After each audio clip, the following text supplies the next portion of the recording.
Olá, bom dia, meus queridos, graça e paz do Senhor. Estamos de volta à nossa casa e assim também ao nosso convívio comum, né? Estamos trazendo hoje a nossa primeira lição da Escola Bíblica Dominical do mês de fevereiro. Nosso trimestre é a lição de número 6. Ela está baseada na carta de Paulo aos Romanos, no capítulo 7. E o tema da nossa lição de hoje é a função da lei. Até aqui, vimos que a lei gera a consciência de que somos pecadores, Romanos 3, 20. Ela condena o pecado, Romanos 3, 19. Produz a ira de Deus, Romanos 4, 1, e ressalta o pecado, Romanos 5, 20. Porém, o foco de Romanos 1, 6 não era enfatizar o papel da lei no plano de salvação, mas sim o papel da graça, do perdão e da justificação que temos em Jesus. No capítulo 7, no entanto, Paulo deseja responder qual é o papel da lei no discipulado cristão, agora que Cristo veio e inaugurou o novo tempo e uma nova aliança, segundo aos Coríntios, capítulo 3. Diante de tudo o que aprendemos sobre a salvação que temos em Cristo e sobre a lei, podemos nos fazer uma pergunta: qual é a autoridade da lei? Então vamos ao primeiro momento da nossa revista. Autoridade da lei. A fim de responder à pergunta, o apóstolo usa uma ilustração familiar, Romanos 7, de 1 a 3, dizendo que a lei só tem autoridade sobre uma pessoa enquanto ela está viva. O verbo grego traduzido como ter autoridade tem a mesma raiz da palavra que traduzimos como Senhor, Kyrios. Por isso, podemos afirmar que Paulo está argumentando sobre o senhorio de alguém ou alguma coisa sobre a vida do ser humano. Para dar um exemplo específico sobre como essa autoridade ou esse senhorio funciona, ele usa a metáfora do casamento, dizendo que uma mulher casada só está ligada ao marido enquanto ele vive. Porém, depois da morte dele, a mulher está livre da lei do casamento e pode, inclusive, casar-se novamente.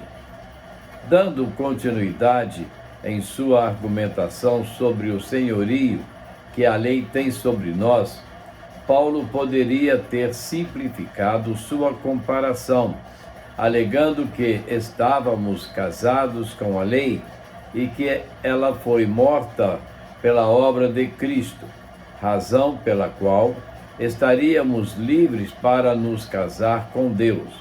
O apóstolo, contudo, aplica sua ilustração de uma maneira diferente, pois somos nós os que morremos para a lei, por meio do corpo de Cristo. Em outras palavras, a lei é o marido que ficou viúvo e nós somos a esposa que, por conta da nossa morte e ressurreição, estamos livres do senhorio desse marido. E como isso acontece?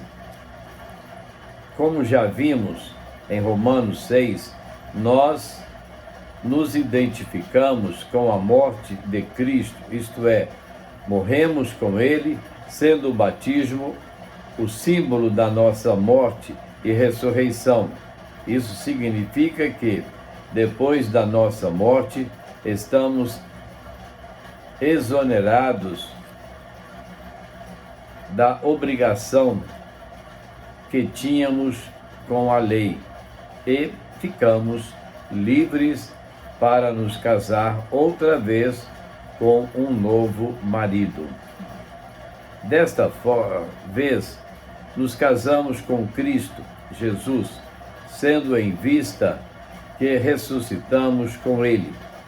Por causa disso, experimentamos uma nova maneira de sermos fiéis a Deus, tendo em vista que nossa obediência não se baseia em obrigação externamente imposta por um código escrito de leis, mas em uma submissão interior de nosso espírito a Jesus Cristo. Somos um com Ele, portanto, se Ele é santo, somos santos. Se Ele é obediente, somos obedientes. Se Ele é justo, somos justos, etc. Estamos, de fato, sendo ensinados sobre duas alianças, a antiga baseada na lei e a nova fundamentada em Cristo Jesus. Na antiga, produzimos frutos para a morte, pois éramos controlados pela carne, em outras palavras, por nossa natureza pecaminosa, Romanos 7:5. Agora, porém, vivemos em novidade de vida, conforme o novo modo do Espírito, e não segundo a velha forma da lei escrita, Romanos 7:6. Diante dessa ilustração, surgem as perguntas: há algum problema com a lei? A lei é pecado? Para responder, Paulo faz uma defesa da lei, Romanos 7:7 a 18. Razão por essa, porque começa sua alegação afirmando que a lei de maneira nenhuma é pecaminosa. Novamente, Paulo tem o conceito de que a lei nos torna conhecedores do pecado, pois nós não saberíamos o que é cobiçar se a lei não nos ensinasse. Esse conhecimento é positivo, pois é educativo, do modo que a lei não é ruim em si mesma, pois ela nos torna plenamente conscientes de que somos pecadores. Segundo momento, o pecado e a lei. Paulo, a fim de exemplificar nosso conhecimento do pecado, utiliza-se do mandamento não cobiçarás, Êxodo 20:17. Dentre todos os 10 mandamentos, esse é o único que tem caráter subjetivo e acontece internamente.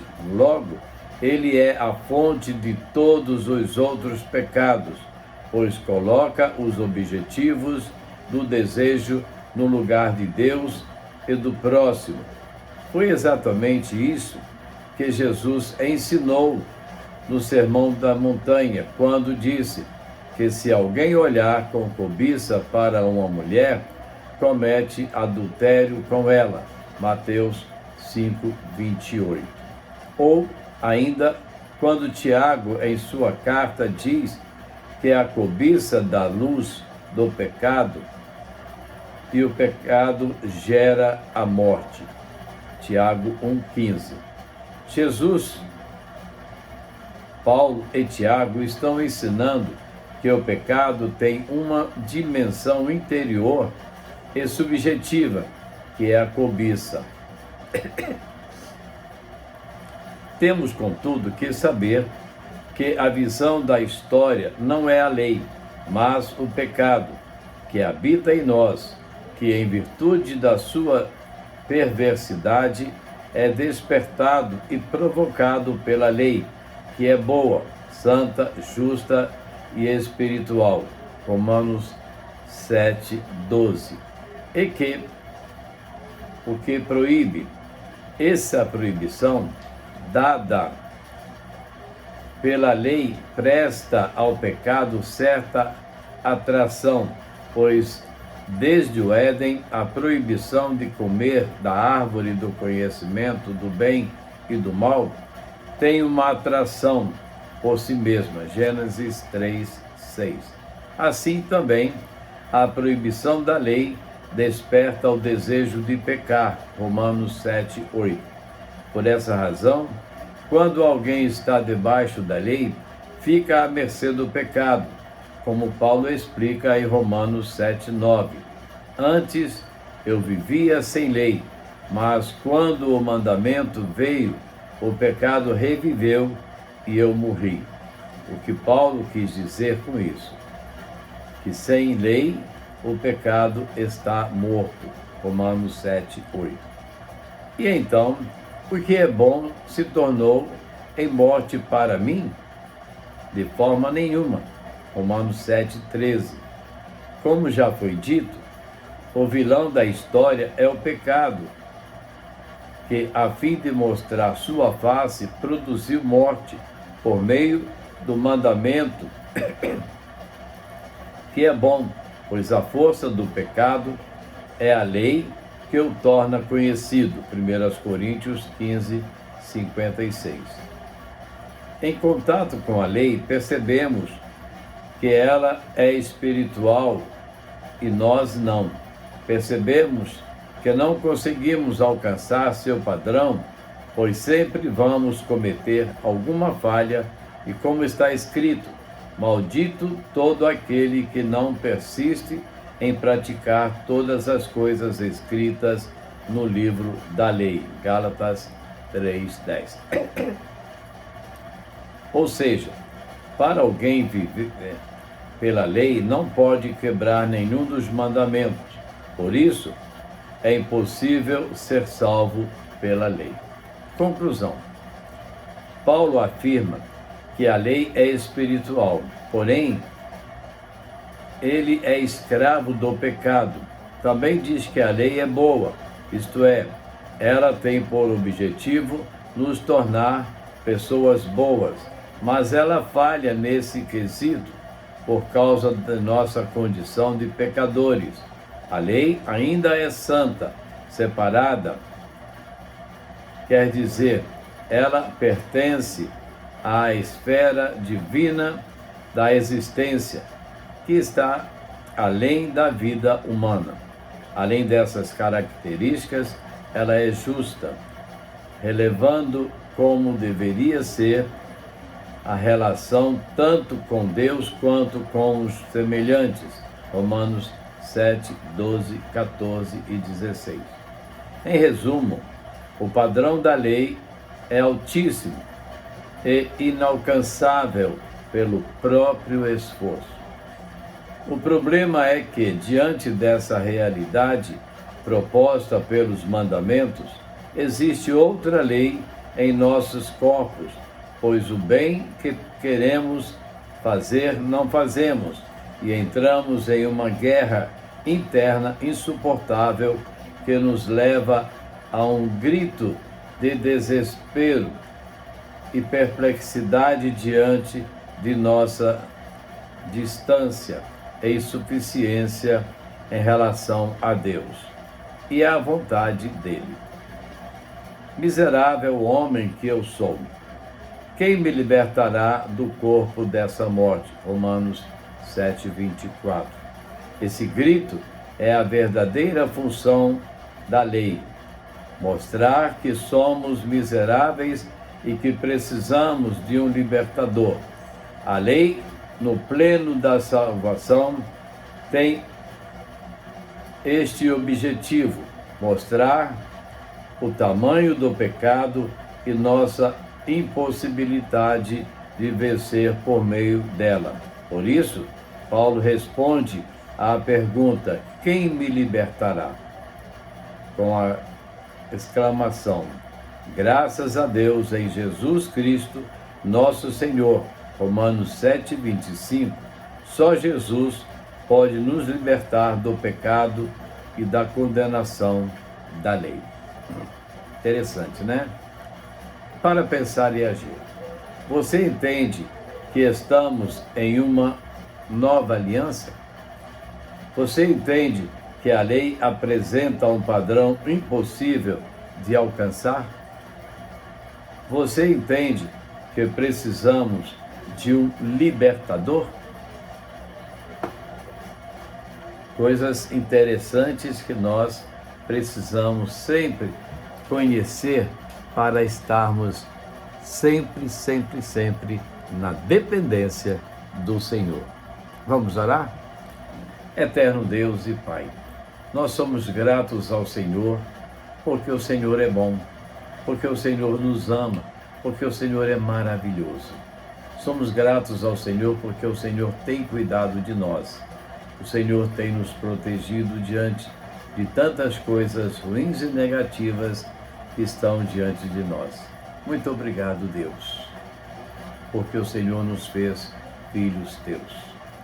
Agora, Deus, queremos clamar ao Senhor. Abençoa as nossas famílias, Senhor.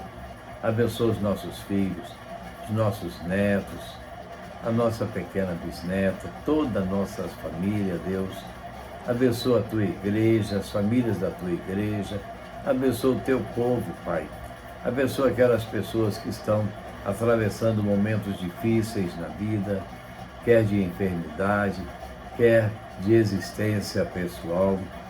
Socorre-os nas suas aflições, ó Deus, nas suas necessidades.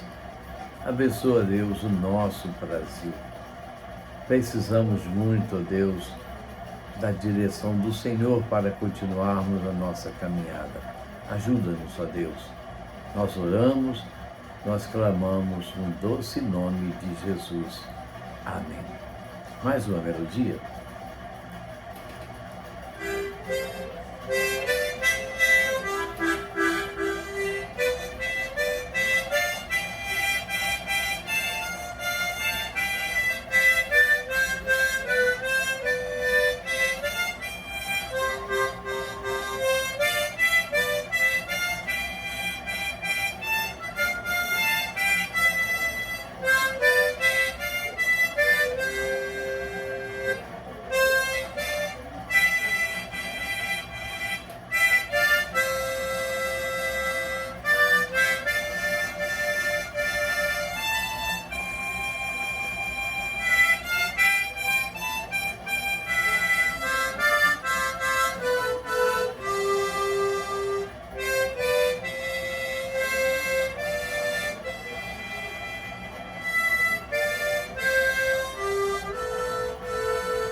Esse hino conta a história do rei Belsazar, que viveu um conflito muito grande diante da lei e da direção de Deus na sua vida, né?